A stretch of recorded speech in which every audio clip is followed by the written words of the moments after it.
Tu es un homme, tu veux être plus productif que n'importe qui, alors installe-toi bien sur ta petite chaise et écoute ce que je vais te dire attentivement parce que je vais te révéler ma méthode, celle qui m'a permis d'être le plus productif de ceux qui m'entourent, ok? Et je dis pas ça pour me vanter, c'est vraiment pour te montrer que je suis pertinent pour t'expliquer ce que je vais t'expliquer et il va avoir deux points principaux qui vont vraiment t'étonner et qui vont être expliqués comme on ne te l'a jamais expliqué. Donc ça va vraiment être intéressant, j'ai hâte de te présenter tout ça. Avant ça, laisse-moi te rappeler qu'on n'est pas sur une simple chaîne YouTube, on est sur le mouvement Aider notre génération qui a pour but d'aider les autres dans le monde intérieur et le monde extérieur, bien que pour une fois on soit à l'intérieur. Et je t'invite à t'abonner parce qu'avec cette chaîne YouTube, je ne ferai jamais d'argent. Donc, bah écoute, si tu as envie de m'encourager, le seul moyen c'est de liker et de t'abonner. Allez, on est parti, et déjà je vais te faire un petit sommaire qui va être très rapide. Point 1, on va parler de la dopamine, mais attention, je sais qu'on parle beaucoup de dopamine sur internet. Ici, on va en parler comme tu n'en as jamais entendu parler jusqu'à maintenant. Et deuxièmement, on va parler de NoFap. Alors peut-être que ça te parle, peut-être que ça te parle pas. C'est aussi pour ça que cette vidéo est uniquement pour les hommes, parce que le NoFap ne s'adresse qu'aux hommes. En tout cas, moi je ne connais que la partie qui s'adresse aux hommes. Alors premièrement, la dopamine. Qu'est-ce que c'est que la dopamine? La dopamine, c'est l'hormone du plaisir, l'hormone de la motivation. C'est une hormone qui va être envoyée dans ton cerveau pour te pousser à l'action, pour te pousser à faire des choses, mais c'est également l'hormone de la motivation parce que c'est elle qui va être sécrétée quand tu vas accomplir quelque chose pour récompenser ton cerveau. C'est aussi pour ça donc qu'on l'appelle l'hormone de la récompense. Et ce qu'il faut comprendre avec la dopamine, c'est elle qui va réguler en fait ton plaisir et ta souffrance. Ok, il faut imaginer comme ça un graphique avec ici dopamine et ici le temps. Et ici, tu vas voir ta dopamine, ok? Là, c'est la dopamine au fur et à mesure de ta journée, donc la quantité de dopamine que ton cerveau reçoit. Donc ça, il y a des hauts, il y a des bas, forcément, parce qu'il y a des moments où tu vas prendre du plaisir, il y a des moments où tu vas souffrir dans la journée. Et donc là, si on devait faire la moyenne, elle serait à peu près ici, ok? Maintenant, ce qu'il faut comprendre, c'est que ta moyenne de dopamine, ok, c'est ce qu'on appelle la baseline en anglais, c'est ce qui va définir toutes les activités à travers lesquelles tu vas prendre du plaisir dans la journée et toutes les activités à travers lesquelles tu vas souffrir tout au long de la journée. Et quand je dis souffrir, c'est pas forcément avoir une douleur aiguë. Ça peut simplement être faire quelque chose que tu sens comme être désagréable. Peut-être qu'actuellement, si tu es énormément distrait tout au long de ta journée, pour toi, travailler est désagréable, ok? Et on va essayer de résoudre ce problème ensemble. Ce qu'il faut comprendre, donc, c'est que la moyenne, ok, la moyenne de ta dopamine dans la journée, c'est ce qui va définir ce qui te donne du plaisir ou de la souffrance tout au long de la journée. Donc admettons que aujourd'hui tu sécrètes énormément de dopamine avec ton cerveau parce que tu fais uniquement des actions qui sont extrêmement qui génèrent énormément de dopamine. Donc par exemple, tu vas énormément sur TikTok. Donc TikTok, ça génère énormément de dopamine. Ok, c'est une application qui a été conçue, pensée par des ingénieurs pour te générer le plus de dopamine possible. Ok, là tu vas sur TikTok. Après tu quittes TikTok, mais tu vas sur un jeu vidéo. Pareil. Jeu vidéo, forcément, pic de dopamine, pic de plaisir. Après, tu quittes le jeu vidéo, mais boum, tu vas sur un site pornographique. Pareil, site pornographique, extrêmement, ça te donne beaucoup de dopamine, d'accord? Et ça, ce qu'il faut comprendre aussi, c'est que c'est des activités qui sont pensées pour te donner le plus de dopamine possible, en appuyant sur des leviers psychologiques au fond de ton cerveau, mais en plus, qui te demandent énormément peu d'efforts, ok? C'est-à-dire que tu vas pouvoir avoir accès à ces pics de dopamine extrêmement hauts, en fournissant très peu d'efforts. Donc, ta moyenne de dopamine va être, elle va être ici, ok? Ça va être ta moyenne de dopamine. Et l'activité travaillée, elle va se situer ici, sur le graphique. Et donc forcément, quand tu vas demander à ton cerveau de travailler, admettons que tu viens de finir de jouer aux jeux vidéo et tu vas lui demander de travailler, tu vas générer, ça va demander énormément de souffrance à ton cerveau, ok? Énormément de souffrance, même plus de souffrance que ça ne t'a généré de plaisir de jouer aux jeux vidéo, ok? Et ça, c'est important de le comprendre parce que plus tu as des activités qui t'apportent du plaisir tout au long de la journée, plus ta moyenne va être haute. Si ta moyenne est haute, eh bien, tout ce qui se situe en dessous va être de la souffrance et donc va être beaucoup plus dur à réaliser. Donc, tu l'as compris, si ton but est de travailler, Ton but va être de mettre ta moyenne le plus bas possible pour que le travail, ok, qui va être à peu près ici, eh bien, te semble agréable. Si le travail est agréable à réaliser, eh bien, tu n'auras aucun problème à travailler, tu pourras travailler toute la journée, d'où le fait que tu deviennes plus productif que n'importe qui, ok? C'est logique pour l'instant, tout ce que je te dis c'est très logique, en tout cas si ça ne te parle pas, n'hésite pas à me poser des questions en commentaire, j'y répondrai avec grand plaisir. Mais donc, le but, ça va être de baisser la moyenne au maximum. Et pour ça, comment on fait? Moi, je vais te partager ma routine quand je suis dans des périodes de travail comme là, pendant 3 semaines, je suis dans une période qu'en Amérique beaucoup appellent le monk mode, ok, qui est le mode moine, dans lequel tu vas vraiment te concentrer sur la réduction de dopamine au maximum. On appelle ça aussi le dopamine détox, dans le but d'être beaucoup plus productif, ok? Donc moi, par exemple, ce que je fais, c'est que je me lève à 5 heures. Donc je me lève à 5 heures, ça peu importe. En vrai, tu pourrais te lever à 7 heures, ça change pas grand-chose. Mais je me lève à 5 heures dans l'idée que quand tu te lèves à 5 heures, il n'y a pas 30 000 trucs à faire, ok? Tu te lèves pas à 5 heures pour le plaisir, tu te lèves à 5 heures pour faire quelque chose. Et donc le fait de se lever à 5 heures, ça met ton cerveau dans un état de je dois travailler. Je me suis levé à 5 heures, ça m'a généré de la souffrance de me lever à 5 heures. Maintenant, il faut que je rentabilise le fait de m'être levé à 5 heures. Donc je me lève à 5 heures, et encore, je dis pas totalement la vérité, parce que ce matin, je me suis levé, il était 6 heures, il me semble, 5h55. Enfin bon, c'est pas la question. Mais donc, tu te lèves à 5 heures, puis après, je vais aller prendre mon petit déjeuner, donc c'est 4 œufs, ok, aucun plaisir là-dedans, à savoir que manger du sucre t'apporte du plaisir. Donc, manger du sucre égale dopamine, à partir du moment où tu manges du sucre, ta dopamine monte, et donc il va être plus dur de travailler, ok, sécrétion de dopamine parce que t'as mangé des céréales le matin, je te recommande d'ailleurs vraiment pas de manger des céréales, donc ta moyenne augmente déjà, et ça va être déjà beaucoup plus dur de travailler. Donc, je suis désolé de te l'annoncer, mais la nourriture est aussi sécrétrice de dopamine, et d'ailleurs elle est très sécrétrice de dopamine. Donc moi je mange 4 œufs le matin, je reviens ici qui est mon bureau, et je me mets devant l'ordinateur. Et là tu te dis il va allumer une petite vidéo YouTube, etc. Non, pas du tout, ok? Ça c'est la pire idée, commencer ta journée avec une vidéo YouTube de Squeezie ou un de ses compères. J'apprécie ces vidéos, hein, j'adore les regarder. Mais pas quand j'ai envie de travailler, parce que ça donne tellement de plaisir dans ton cerveau, il y a du montage dans tous les sens, ça rigole, ça s'amuse, tu te mets vraiment dans un état d'esprit, tu vois, d'amusement. Et surtout, tu prends un énorme pic de dopamine, parce que tu es en train de manger, tu fais pas grand chose, boum, tu es à fond dans la vidéo, et donc tu commences à peine la journée que ta moyenne de dopamine est extrêmement haute. Ça va être dur de travailler derrière ça, parce que le travail, de suite, dès que tu as regardé la vidéo, il passe en mode souffrance, ça va être de la souffrance. Donc moi, ce que je fais quand je me lève, c'est que je me mets devant mon ordinateur, et le maximum que je m'autorise à avoir, c'est de la musique qu'on appelle Lofi. Je te laisserai aller voir, c'est assez populaire maintenant. Les musiques Lofi, grosso modo, il n'y a pas beaucoup de dopamine. Il y en a un petit peu, mais il y a très peu de dopamine qui te sont envoyées dans le cerveau. Il n'y a pas beaucoup de plaisir. C'est vraiment juste pour avoir quelque chose dans les oreilles et pas m'ennuyer trop. Donc ça me donne un petit pic de dopamine. D'ailleurs, si je voudrais vraiment optimiser à 100%, il faudrait pas que je mette de Lofi, et ça serait encore plus optimal. Mais je trouve que c'est déjà pas mal extrême et qu'on est déjà pas mal. Donc je commence ma journée en mangeant 4 œufs, parce que je fais de la musculation après.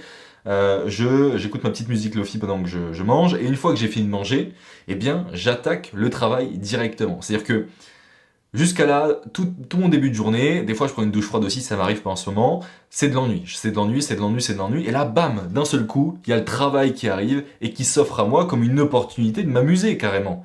Je te promets que le fait de travailler après avoir mangé, avoir rien fait dans ma journée et avoir une moyenne de dopamine qui est ici, le simple fait que travailler ça soit une activité qui me stimule, etc., on passe ici.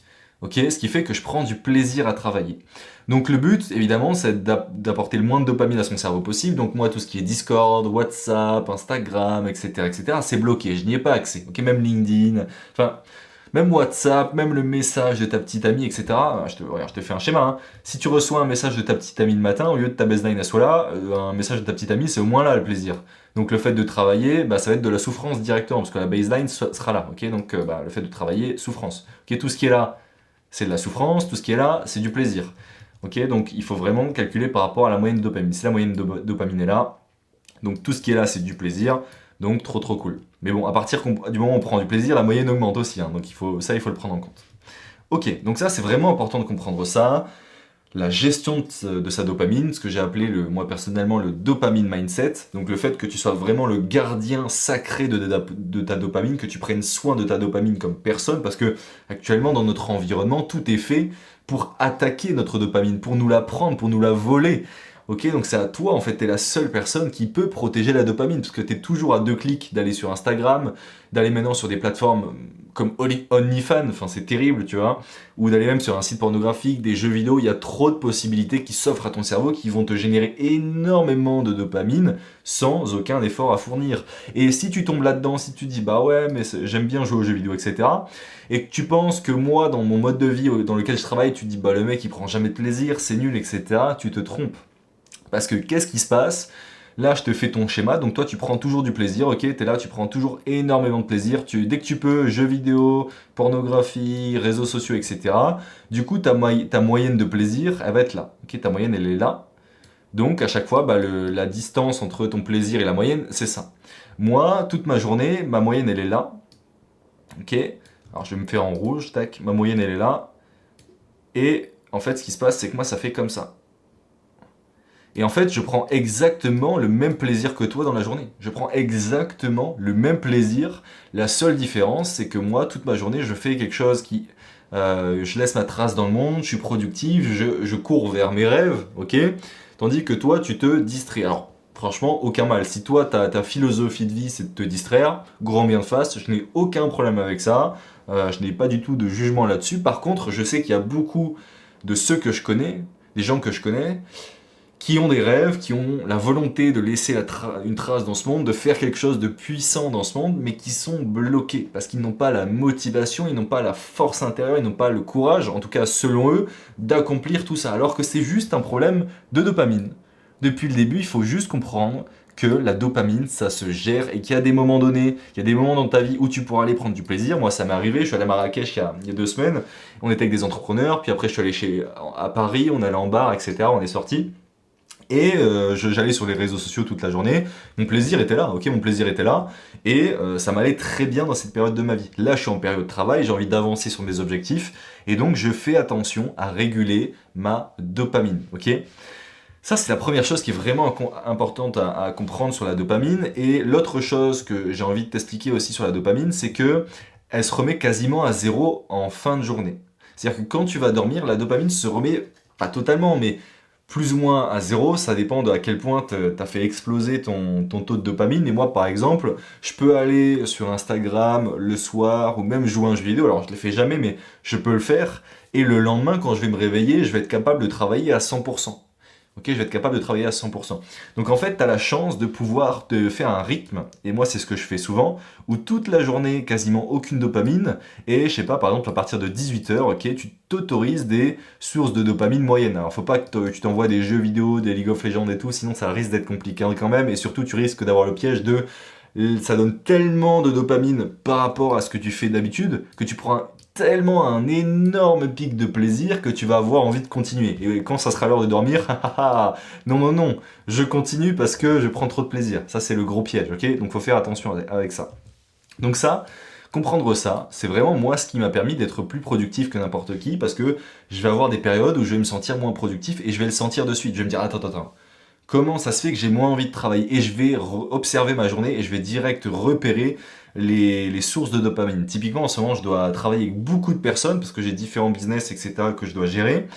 Et bah, j'ai genre une dizaine, vingtaine, trentaine de personnes avec qui je dois parler au quotidien, en plus de toutes les personnes avec qui je parle sur les réseaux sociaux parce que je crée du contenu sur une autre chaîne YouTube qui concerne vraiment plus le business. Sur celle-ci, je fais de l'argent, etc.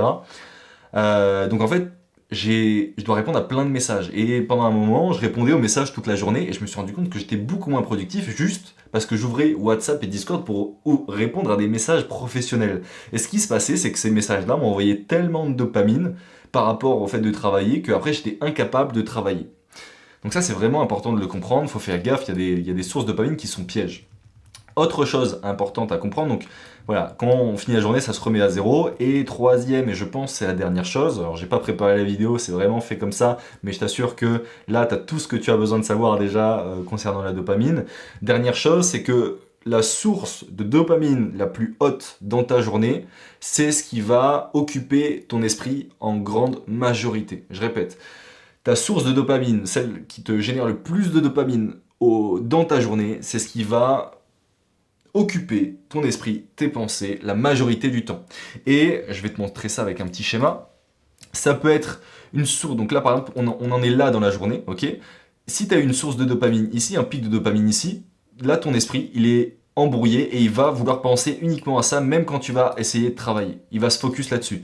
Je te donne un exemple, admettons que tu as fait l'amour avec ta petite amie le matin, eh bien tu vas avoir un pic de dopamine, c'est le seul pic de dopamine que tu as eu, donc ta moyenne est quand même relativement basse, mais malgré tout, tu vas y repenser ou tu vas penser à cet événement-là toute la journée, simplement parce que c'est le plus gros pic de dopamine de ta journée. Prenons un autre exemple, cette fois dans le futur. Tu sais que à 18h, tu vas sortir avec des potes en bar. Tu le sais, genre c'est prévu à l'avance. Eh bien, ton cerveau, il va être parasité parce que la dopamine, tu la reçois pas uniquement lorsque l'action arrive. La dopamine, ce qui est fort, c'est qu'en fait, elle est sécrétée dès que tu penses à l'action parce que le but de la dopamine, c'est de te motiver. C'est l'hormone de la motivation, de la récompense. Et le cerveau va générer de la dopamine en aval dans le but de te motiver à accomplir cette tâche-là. Ok ? Et ça, c'est hyper puissant, mais à la fois c'est piège parce que si tu prévois une activité dans ta journée ou tu prévois de faire un truc, en fait tu vas être déconcentré toute la journée et tu vas penser toute la journée à ça. Je suis sûr que tu as déjà eu une fois, tu t'as déjà organisé un date avec une fille ou un garçon, bah du coup ça s'adresse aux garçons cette vidéo, donc plutôt avec une fille, et tu y as pensé toute la journée. T'arrivais pas à faire autre chose qu'à y penser. C'est parce que c'est tellement, c'est tellement haut en dopamine que même si c'est dans le futur, ça va embrouiller ton cerveau toute la journée. En tout cas, tu vas y penser toute la journée, ça va être extrêmement dur de te concentrer. Donc voilà, 3 points principaux. Ok, bien penser à la moyenne de dopamine qui dirige ton plaisir et ta souffrance. Deuxièmement, il y a un reset qui se fait. En fin de journée qui est vraiment intéressant. Il faut vraiment jouer là-dessus. Et troisièmement, ton pic. Ok, ton pic de dopamine, c'est ce qui va concentrer ton esprit 80% du temps. Ok, ça c'est pour la partie dopamine, je pense que je t'ai à peu près tout dit, n'hésite pas à me compléter en commentaire, mais à savoir que ça fait à peu près 3-4 ans que j'ai vraiment ce dopamine mindset et je me concentre vraiment à chaque fois à réguler ma dopamine au maximum. Maintenant on va attaquer le sujet du NoFap. Alors si tu sais pas ce que c'est le NoFap c'est la pratique d'absence de masturbation. Donc dans notre génération, dans notre société actuellement, on a tendance à dire que se masturber n'est pas mauvais, que regarder de la pornographie n'est pas mauvais. Je vais peut-être te choquer en disant ça, mais en fait c'est extrêmement mauvais. Alors là on va même pas parler de la pornographie sur lequel pour moi il n'y a même plus débat, on sait que ça détruit littéralement le cerveau comme pourrait le faire de la cocaïne. On va parler uniquement ici de la masturbation en tant que telle. Ce qu'il faut comprendre sur la masturbation et surtout sur l'éjaculation, en soi la masturbation ça t'apporte, donc si on regarde la dopamine, l'échelle de la dopamine, le fait de regarder des images, de penser à des images érotiques va générer de la dopamine et le fait de prendre ton S en main, je sais pas si j'ai le droit de dire le mot, ça va aussi te générer de la dopamine et donc forcément ça va augmenter ta moyenne de dopamine et ça va te rendre moins productif et moins concentré. Mais c'est pas tant qu'en fait tant que tu sors pas la sauce, j'évite de dire les mots, je sais pas pourquoi, j'ai peur que sur YouTube je me fasse bloquer. Tant que tu sors pas la sauce, c'est pas le plus grave. C'est vraiment quand tu sors la sauce qu'il va se passer un truc. Parce que grosso modo, qu'est-ce qui se passe quand tu te vides? Alors je vais prendre le terme se vider, ça va être beaucoup plus simple pour moi.